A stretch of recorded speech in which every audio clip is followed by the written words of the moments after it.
Sure. Hello, everybody. Welcome to this LinkedIn Live. I'm Lindsay Dowd. I'm the Chief Revenue Officer of Intry, and I'm here with my good friend, Melanie Borden. Mel, would you please introduce yourself and let them know who you are and why you are here?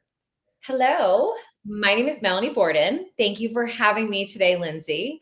I am the founder and the CEO of the Borden Group, where we work with executives, entrepreneurs, solopreneurs, industry disruptors, and we work with, I'm having a hard time talking right now. It must have been that Coke that I just drank. We work with industry disruptors on creating key narratives that they can use at scale for their personal brand. AKA, I have a personal branding agency. Yes.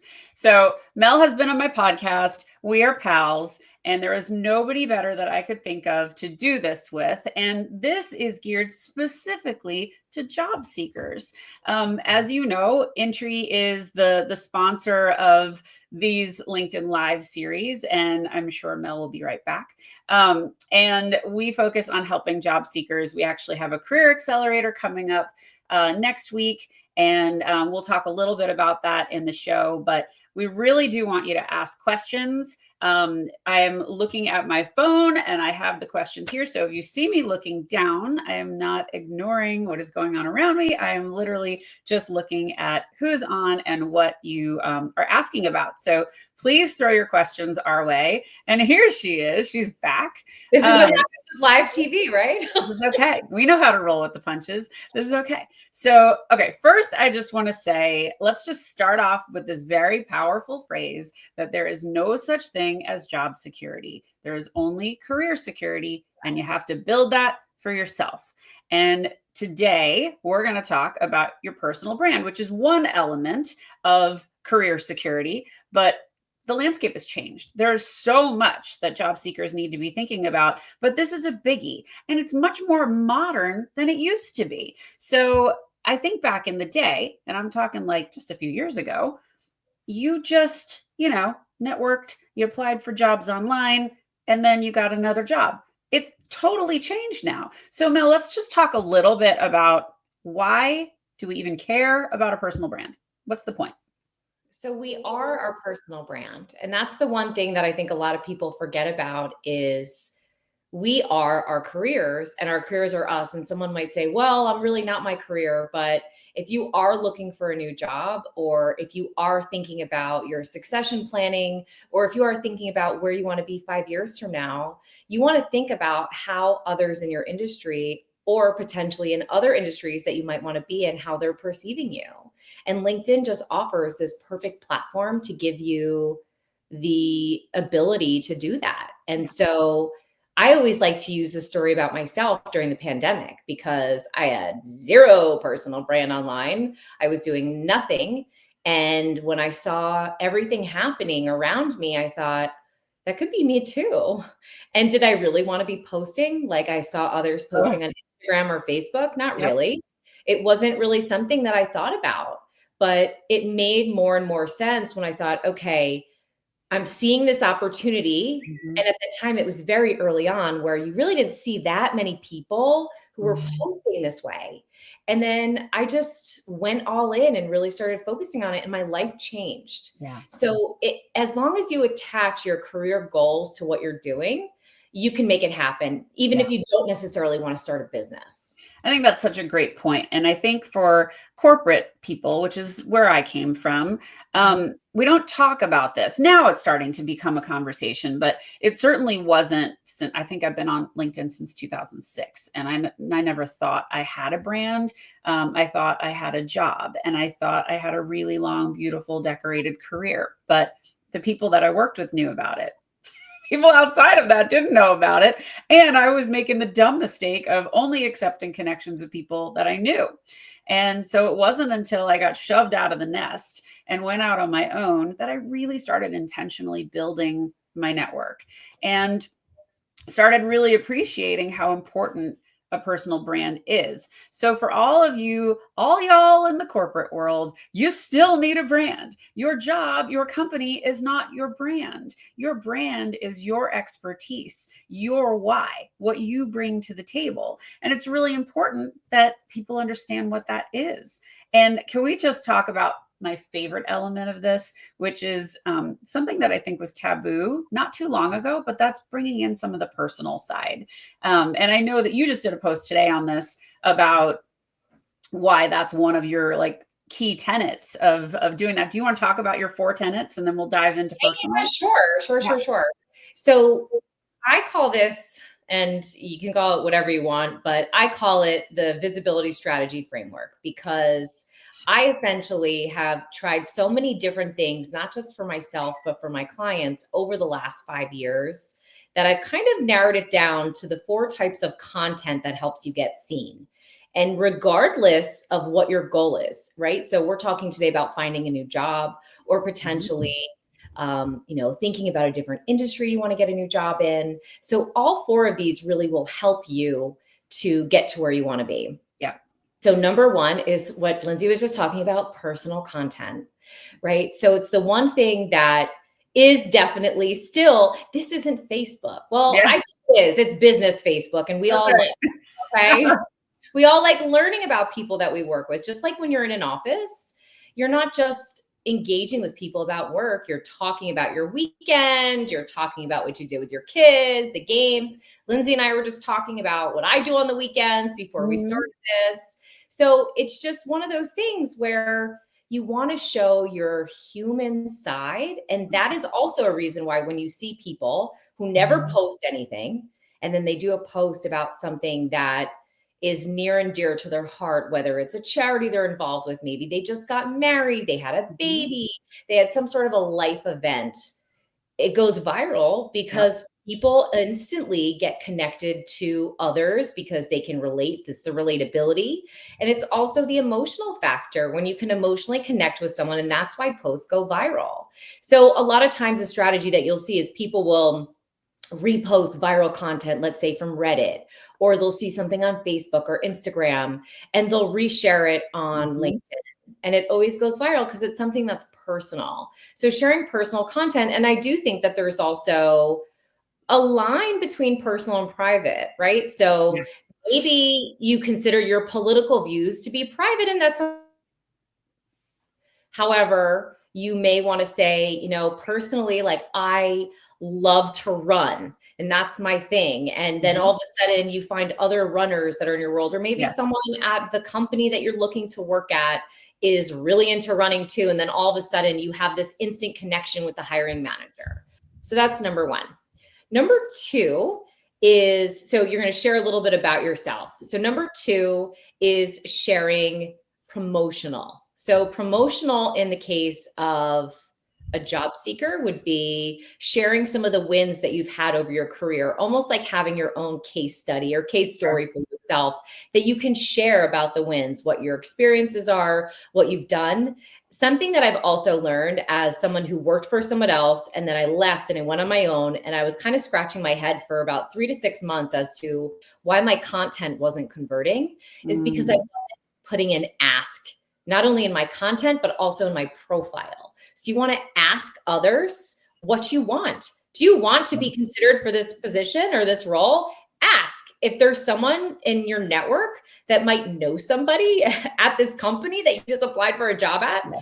put it out in a public forum and ask, because I guarantee you that the hiring manager is probably on LinkedIn and is looking at your profile and is going to see that you're very interested. It'll also help separate you from others who are in that same kind of role. Now, caution with that, though. We are not encouraging you to go pitch slap people. We are not encouraging you to go and dive into somebody and just be like, hey, can I have a job? That is not cool. Like, build a rapport, build a relationship, nurture that network before you make those asks.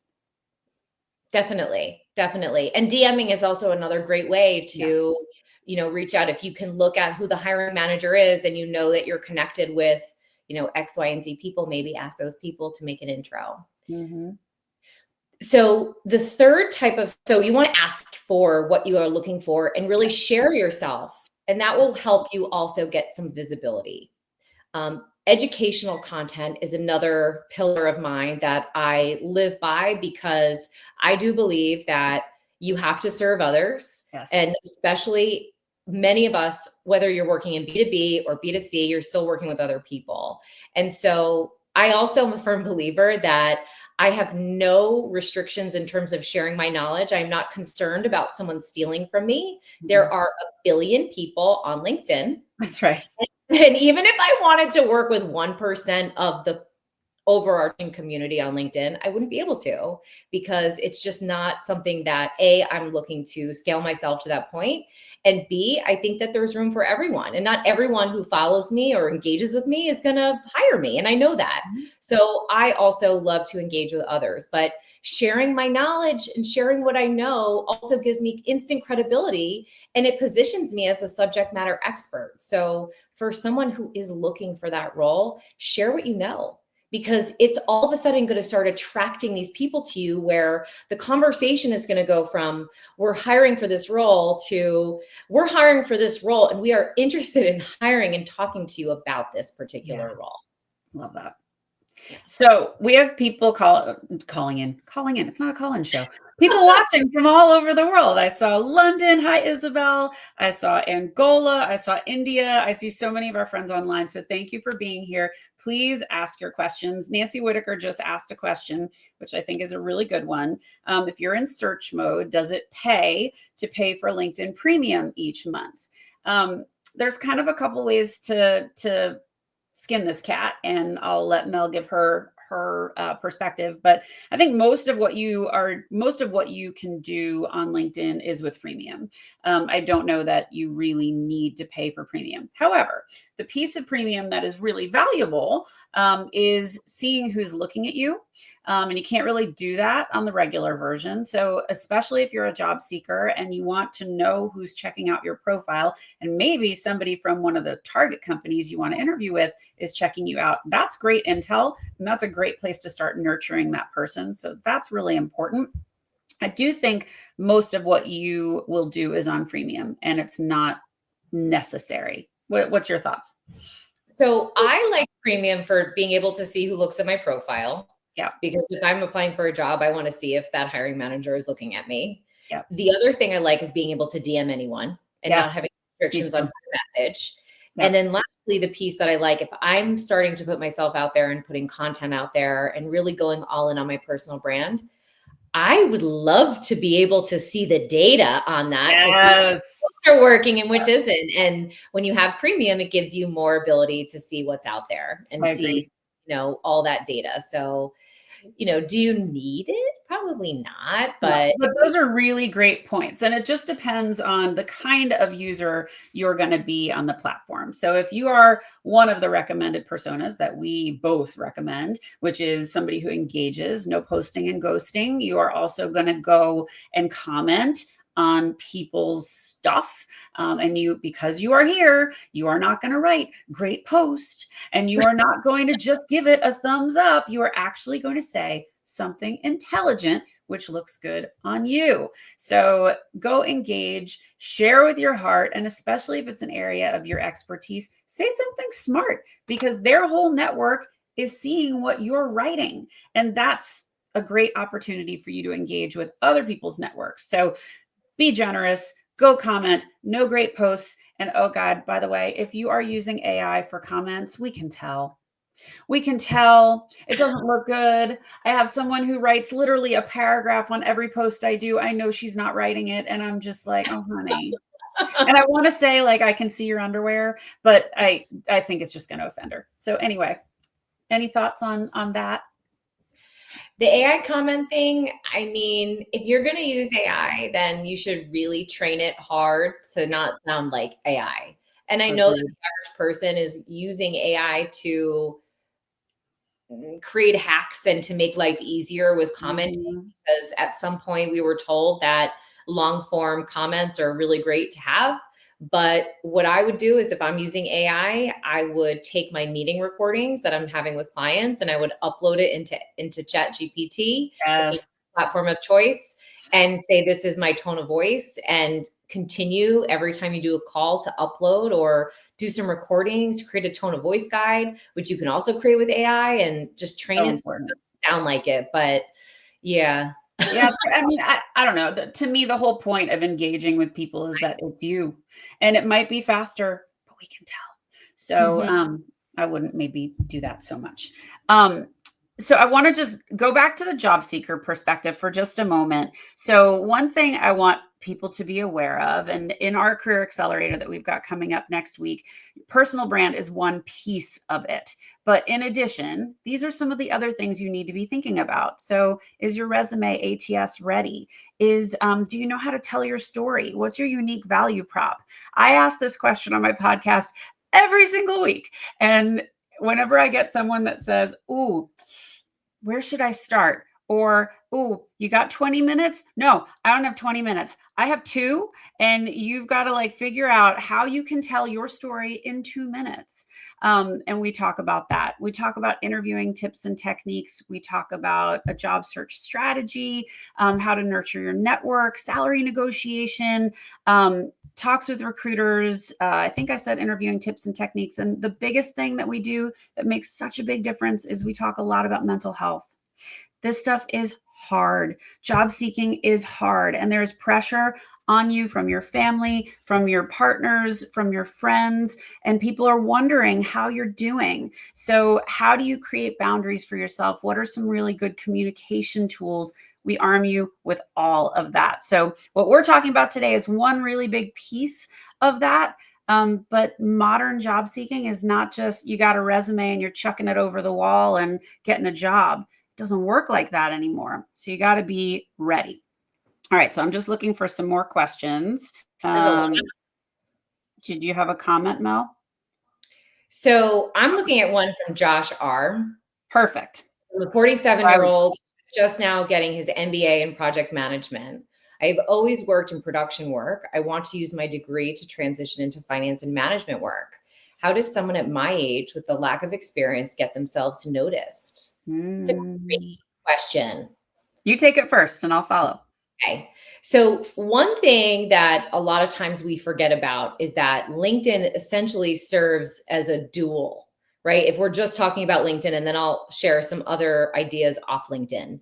But if we're just talking about LinkedIn, it's a social platform, Right. but it's also a search engine. Yes. So, there are things that you could be doing. First of all, Josh, I would set up Google Alerts for your industry, and I would find topics, whether it's, specifically within finance and management work, or certain companies that are on your to do, hit list. I would follow those companies, make sure that you're engaged and understand what's happening in the market.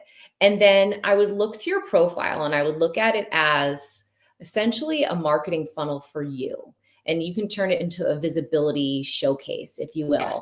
where you can interweave keywords throughout your profile and have yourself positioned in a way where if someone comes onto your profile, they view you as being within that industry. And you can do that through your banner, through your headline, through your about section, Yep. through the top. They used to be called the creator mode. It's the Your featured section. yes, Yes. exactly. The featured Mhm. section, you have that as well as in the actual experience. So you can really position yourself to whatever industry that you want. You just have to, I would also find and identify 5 to 10 other people that are in that space and Yep. look at what they're doing too. And then try to model slash, gleam slash be inspired by what they're doing and apply Yes. it to your own. I love that you said that. And I really think that people have to remember that when you're Googled, the first thing that comes up is often your LinkedIn page. And that is your landing page. So you might not have a website. That might be the place that people find you. So your banner at the top, that's your billboard. Don't give it up to a beautiful landscape or a pretty beach or a sea of, lavender fields. Though it might be pretty, it doesn't tell us anything other than you like nature. Right. So that's great. but what else can we learn about you from that space? So really giving some time and attention to building your LinkedIn profile is important. And Melanie touched on so many of the things that you can do. And we're going to get into like the top 3 things that you should do right now in just a moment. So let's be a little humble, because this is how we lead. So what were some of the biggest mistakes that you made when you were first starting out building your brand? Okay. Well, the We first go. one that you just mentioned was lavender fields, because I have to find it. I'm going to send it to you, Lindsay, because they Perfect. actually did have lavender flowers Oh, it's as not intentional, by the way. a matching. No, I know. And I had a matching lavender dress on. So no one had any idea what I did, but they knew that I loved lavender. It's a great color on you. So that was number one. Number two, I would say, is I wasn't really thinking about being intentional with my profile on LinkedIn and off of LinkedIn. Yes. So what I found over time is that not everybody likes to DM. Sometimes people like to contact us through a website, through a contact submission form. And there are really great options that are out there, like Squarespace or Wix, where you can get a free website and Canva. or Canva, exactly. Mhm. Or you can pay a low price to have, a website, or through GoDaddy. But having a contact submission form and essentially, a CV off LinkedIn Yes. that's living and breathing, to give someone another option. Because what would happen is I would do a post, I remember this vividly, and I would be waiting for messages to come in. And then I remember, like, a day later, Like, someone what sent happened? a DM and they were like, I feel really uncomfortable DMing you. I feel like this is too personal. Mhm. Can I email you, or do you have a website that I can look at? Yeah. So Well, I I think think, people also want to know you're legit, right? And so LinkedIn has done a much better job of identifying. We've removed a lot of the bots. I think a year and a half or so ago, we all watched our numbers kind of dip because there was a lot of fake yeah. accounts. So they're doing a much better job of that. And so when you can verify yourself, that's always a good thing to do, because it shows you're a real human. There was a question from my dear friend Isabel Pollen about how do you not get attached to followers, your follower count. And Isabel, my love, I'm going to tell you what you're doing is you're attaching yourself to an outcome, and you can't do it that way. You've got to focus on, this is what I know, this is what I'm good at, and this is what I'm here to share. And you can't hope that that's going to result in 1,000 new connections. You just have to put yourself out there and engage. And the more you engage, that's how fast you're going to grow. So anything you want to add to that, Mel? Yeah, I will also share with you that very early on, when I saw the things that were happening around me, my number one goal was, I just need to connect with every single person that looks at me. Mm-hmm. And so that was a really not a great strategy. No. And I was very focused on the counting followers that Yeah. Isabel's talking about. Whereas now, flash forward, I went through that period of the massive drop where I lost, I don't know, 50 or 60,000 followers, because Yeah. so many bots had attached to viral posts. And I was very focused on virality versus conversion versus getting closer to my goals. Yeah. So I would say, if you are intentional with what you're doing, like Lindsay is talking about, and sharing your knowledge and knowing that you have very specific goals, and speaking directly to that person, even if it's just one person that you can think of in your head, who maybe it's a potential employer, maybe it's a potential client, Mm-hmm. speak to that one person, because it will also resonate with more than just that person, which ultimately will help you get closer to your outcome. And I Yeah. will tell you that, there is definitely the mindset of more is more, and the more people you can engage with, the more opportunities that you'll get to, convert that into potential employer, Yeah. client, etc. But just because the numbers are big doesn't necessarily mean that it's going to result in more money for you.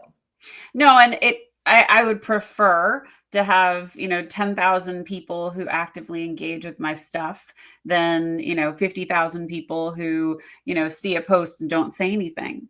Yep. So, there is value in connection. I will also add that if you are not doing, if you are not doing business, in a specific industry or a specific country, there isn't a need to connect with those people. Like, you do not have to accept every connection request that comes your way. You want to make sure that they're kind of aligned with your space and that they are going to engage in a really positive way. So, okay, so let's be a little tactical and let's talk about the top 3 things you recommend that people should do to build their personal brand today. Okay. Number 1, turn your profile visibility on wherever you share content. Hell yeah. Hell yeah. Absolutely. Check your settings, people. That's something that a lot of people have no idea that they Oh my even God. have it turned off. And they're like, why is no one seeing me? Well, it's because they literally can't see you. Oh, and can we add that if you have it, first of all, just go check your settings. If you haven't checked your settings in a decade, which many of you haven't, go check because you're hiding stuff. I'll make all those switches turn green and then make sure that your profile is public. You might be a silhouette face if you don't have your profile picture checked. That's not a good look. And especially if you're looking for a job, you want to be found. You can't be invisible and found at the same time. Absolutely. Keep going. So the second thing is you want to make sure that you are active at least on your own profile, meaning when Google is looking to index your profile, it needs to show that you are active. And that's really how you kind of activate LinkedIn's SEO. So make sure that your URL is updated, make sure that you're updating and have all the features on your profile on LinkedIn turned on. Make sure that you are looking at what others in your industry are doing, that you have that up to date. So just overall, make sure that you're refreshed. And if you're posting on other platforms too, do the same thing. If you post on Instagram, do it. If you're posting on TikTok, do it there too. Do it everywhere. And you can use content. If you put content on Insta and you've been sleeping on LinkedIn, that content sings over here. So don't feel like you have to create different content for each platform. I put the same stuff on all the platforms, and I'm sure I don't engage very much on TikTok. My kids are on TikTok, so I'm kind of over there. My daughter just went viral, so I'm watching that. That's kind of exciting, but I don't really do much other than post over there. LinkedIn is where I nurture it. Probably second best is Instagram.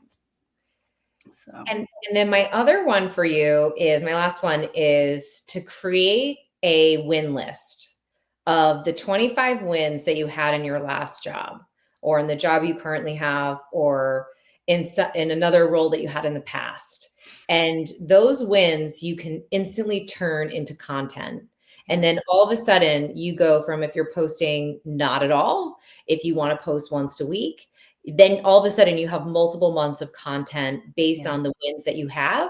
And then from there, using the framework that we talked about earlier, you can have almost a year's worth of content just from creating those 25 wins. Those wins. So I'm a big storyteller. I love telling stories. When I coach people, I always encourage them to tell stories. And you do such a good job of this, Mel, because you really take those client wins and you share them as like, this is what they were struggling with. This is what we did. And now this is what's happening.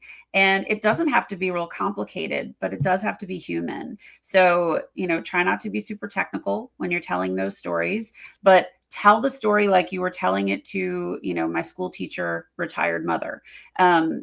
She's not into tech. She doesn't care about this stuff. But if I tell it to her in a way that she can understand it, then it's great. And by the way, that's a great trick on ChatGPT and others. If you say, can you make it Sesame Street simple, but talk to me like an adult? It's a good one. Oh, I like that. Sesame Street simple. Yeah. That's a good one. It helps break down some concepts. And especially if you come from the land of acronyms, certainly I did. I worked for one, IBM. We used acronyms like crazy. A lot of people don't know what those are. And ones that you think are super common, like ROI, a lot of people don't even know what that is. So try not to do that. Try and spell it out, make it simple, talk in a story way. So there was a great question here, which is kind of interesting. And the question was thoughts on connecting with competitors. And I, I come from the school of thought of, yeah, why not? And I learn from people all the time. My guess is they're not 100% a competitor on all the things that you do. It may be one space, but yeah, it's good to have connections across the board. What do you think? Yeah, I love it. I connect with my competitors all the time and vice versa. Number one, specifically talking about LinkedIn. I mean, we talked about this earlier. There's a billion people on the platform. So I think letting go of this idea of our competitors are going to steal, or, they're going to take from us. And the truth is that no one is us, and no one can replicate, because we are that secret sauce, and we are the reason that people hire us and Yeah. work with us and befriend us and all the Mhm. things. So I love the idea of connecting with your competitors and Mhm. engaging with them, Yeah. because guess what? Maybe someone in their network is interested in hiring you, because Right. maybe they're going to see, oh, who is this person? Let me check them out. And That they that's absolutely spot on. and they say, "Hey, I like you."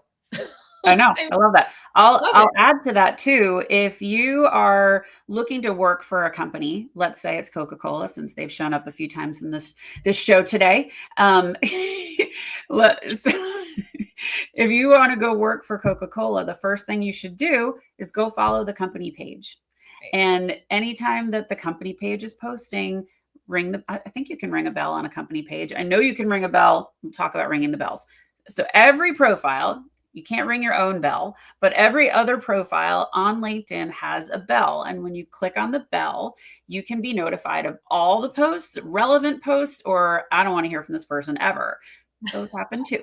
But if there's somebody that you want to work for, a hiring manager, a prospective client, Melanie, me, whatever, ring the bell. And that way, every time we post, you will see it. So if you go and you like that company page, and you go and see who the senior officers are or who a potential hiring manager might be, go ring those bells. And when they post, go comment. And you're not writing great post. You're writing something smart that's going to make them say, huh, where'd she come from? Or where'd he come from? I love that they said that. I want to know what they stand for. Then they're going to go look at you and see your shiny, fabulous banner, your curated headline, your beautiful About Me section, all the recommendations, your skills are updated. Yeah, all those things. So, And on the topic of company pages too, something else I'll bring up is most companies have a marketing department that is posting on LinkedIn. And LinkedIn is just one channel in right. the many channels that they have in their overarching strategy. And I will share that also 9 times out of 10, when I do a competitive analysis on a company's LinkedIn page, when I look at competitors, 9 times out of 10, there is no one responding to the comments, but the Yep. leadership team is seeing the comments. So if you are following the company and engaging with them, all of a sudden you become, the what do they say? The main Main interest, character. Yeah. main character. That's the word I Yeah. was looking for. Yeah. The Yeah. main character there. So I also think you guys have to understand, if you are an executive, you get almost 600% more reach just by the nature of your title. So if you are an executive that is like, I don't really post, you are sleeping. You are wasting precious time. And this is a great, great way to build trust for your brand. So not only your personal brand, but your company brand. So one last thing I would love to just talk about on banner, and you can feel free to chime in on this one. But when you're thinking about your banner, don't give your banner up to your company. That is not your brand. You certainly can incorporate elements of the company into your banner, but your banner, back to the there's no such thing as job security comment, you have to build that career security for yourself, and your brand is not your company, unless it's the Borden Group, or unless it's Heartbeat for Hire or something that we've built. But you want to really make sure it's yours. So I have a combination of stuff on my banner. I have Intry, which is the company I'm the CRO of. I have my books and my podcast as well. And I talk a little bit about, why I'm here, what I'm working on. And I think that's something that you should be thinking of. And oh, by the way, if you're here listening, LinkedIn just enabled a new feature. It just rolled out in February. You can now have a scrolling banner. I'm not going to tell you any more on that. You'll have to DM me to find out, but go look at my banner and you'll see it's really, really cool. So have you seen the scrolling banners yet? I have seen the scrolling banners. They are very cool. Yeah. They are. I like them. They're very cool. And I Yeah. like your banner. I like how you have the social proof on your banner too. Thank I you. think that it helps validate you and your expertise. And I love that you include the podcast Yeah, and you're including the company. And it just goes to show there's not just a one size fits all, that everyone is unique. And the banners give you this opportunity to showcase whatever it is. And you give it's real estate to also direct someone to what you want them to do. that's So right. if you're looking to if looking to be hired for a specific role, you can put it in the banner.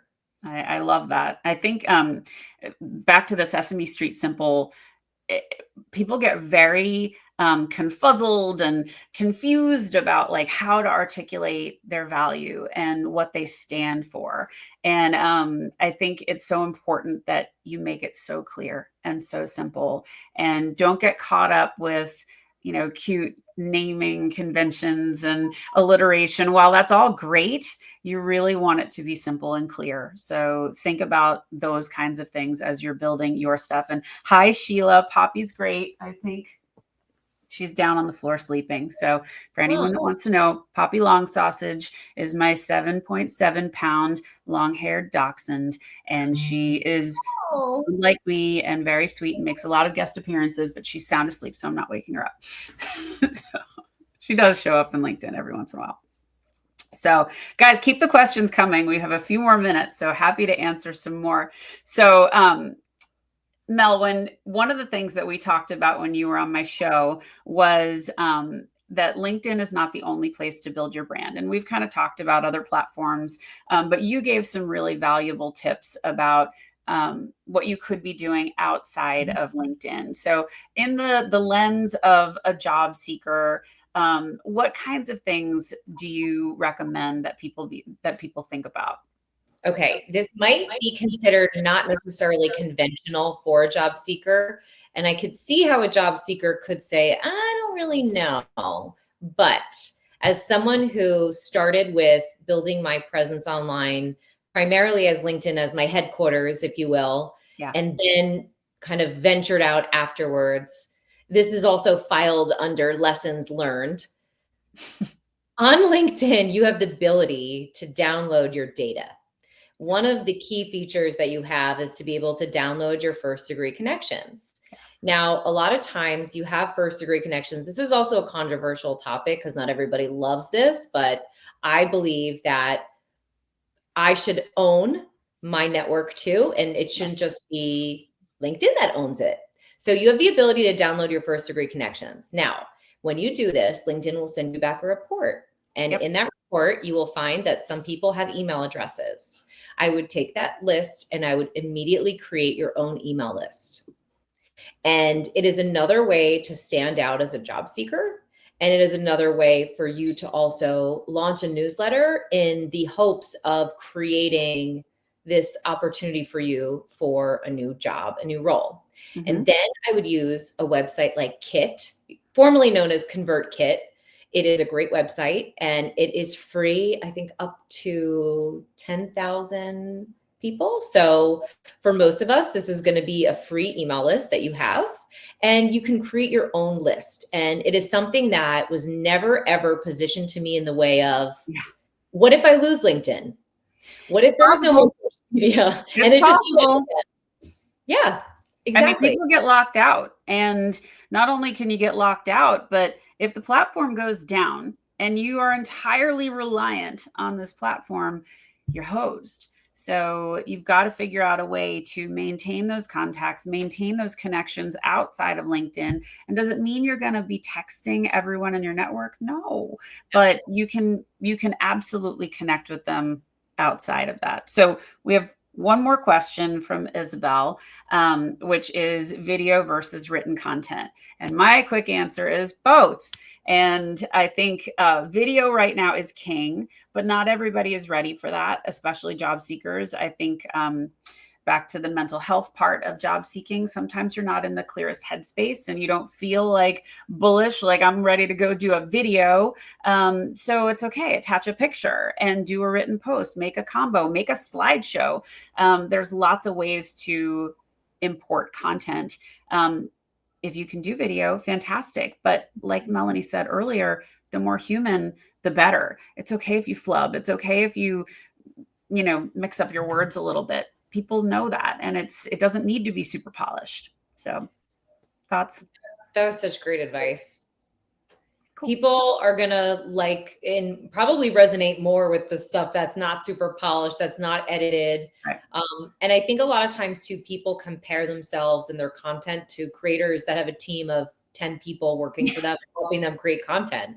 And it's not a fair comparison. And I will tell you that I've met people over the last couple of months who had no idea how I started, which was it was bad. I mean, they talk about cringe, and I mean, I just started. I had no idea if it was working or not working. And the best advice that I would have is to pick the medium that freaks you out the most, because if you can overcome that, like doing video, Yeah. then you'll be fine with other forms of content. But you want to just find what you like to do and what works best, and don't try to focus on the algorithm, because I will tell you, as I built my business primarily on the algorithm, when the algorithm changes, you have to And have, and it's going to change, and it always does, and there's nothing we can do to control it. So just continue to do all the things and show up in all the right places. Yeah. And that's what's going to bring in the job opportunities versus just focusing on the algorithm. Yeah, from a social perspective, don't be attached to the outcomes. If your post doesn't sing like you want it to, that happens. Move on. Create another one. Rewrite it. Attach a different picture. Attach a video. Attach something totally unrelated that like you somehow weave it back in. I mean, there's lots of ways to be creative, and the limitation is really only in your head. So just be inspired. And if you can't think of something yourself, just go engage. It's totally okay to just go engage. You do not need to be a content creator as a job seeker or as a regular, fully employed person. So first, let me just say, Melanie, thank you for sharing all of your brilliance today. And everybody, thank you for being here. Thank you for asking questions. I'm going to put the link to the Career Accelerator in the comments. You can DM me if you want to know more about it. It is next week. We're going to be closing the doors very soon. So it's a small 20-person cohort. We are giving you everything you need as a job seeker. It is not free. I cannot have a stable of coaches giving you everything you need and not charge for it. So the value is massive. We have like a 90% success rate. And when you think about the investment that you're going to make, you really have to think about what is the cost of not getting a job. And if you are going to make $250,000, then think about what that you would be making each month that you don't have that coming in. So think about the investment that you're going to make, and know you're going to get your job faster if you have all the tools in place to help you land. So thank you everybody for being here. I hope you found this valuable. Connect with us on LinkedIn, and have a great day and good luck in your search. Thanks everybody. Thank you. Thanks, Mel. Thanks.